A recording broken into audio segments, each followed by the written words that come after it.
Deputy CM Pawan Kalyan కుమారుడు mark శంకర్పై social మీడియాలో అసభ్యకర పోస్టులు పెట్టి అనుచిత వ్యాఖ్యలు చేసిన వ్యక్తిని అరెస్ట్ చేశామని గుంటూరు జిల్లా ఎస్పీ సతీష్ కుమార్ వెల్లడించారు.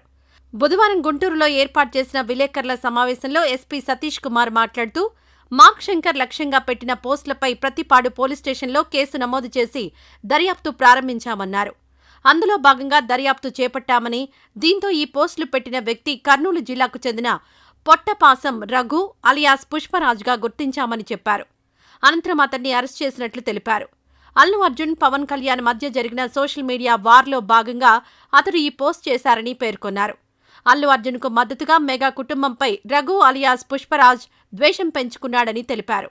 గతంలో మహిళలపై సైతం ఇతడు అసభ్యకరమైన పోస్టింగ్స్ పెట్టాడని గుర్తు చేశారు. సింగపూర్లోని ఓ పాఠశాలలో అగ్ని ప్రమాదం జరిగింది. ఈ ప్రమాదంలో పవన్ కళ్యాణ్ కుమారుడు మార్క్ శంకర్కు గాయాలయ్యాయి. ఈ ప్రమాదంపై సమాచారం తెలియగానే పవన్ కళ్యాణ్తో పాటు ఆయన సోదరుడు చిరంజీవి దంపతులు సింగపూర్ వెళ్లారు. అక్కడి ఆసుపత్రిలో చికిత్స పొందిన మార్క్ శంకర్ ఆరోగ్యం ప్రస్తుతం కుదుటపడినట్లు తెలుస్తోంది. మరోవైపు కుమారుడు ప్రాణాలతో సురక్షితంగా బయటపడడంతో మార్క్ శంకర్ తల్లి అన్న తిరుమల శ్రీ వెంకటేశ్వర స్వామివారికి తలనీలాలు సమర్పించుకున్నారు. అలాగే వెంగమాంబ సన్నిధిలో ఒక పూట భోజనానికి విరాళం సైతం అందజేశారు. అలాంటి వేళ మార్క్ శంకర్ గాయపడ్డంతో అతన్నే లక్ష్యంగా చేసుకుని సోషల్ మీడియాలో పోస్టులు వెల్లువెత్తాయి.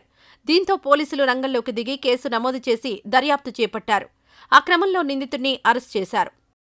ఈ వీడియో నచ్చితే లైక్ చేయండి. అలాగే మా ఛానల్ని ఫస్ట్ టైం కనుక చూస్తున్నట్టయితే ఇప్పుడే సబ్స్క్రైబ్ చేసుకుని పక్కనే ఉన్న గంట సింబల్ని యాక్టివేట్ చేసుకోండి. అప్పుడే మేము పెట్టే ప్రతి వీడియో మీకు నోటిఫికేషన్గా వస్తుంది. అలాగే ఈ వీడియో పూర్తిగా చూసినందుకు ధన్యవాదాలు.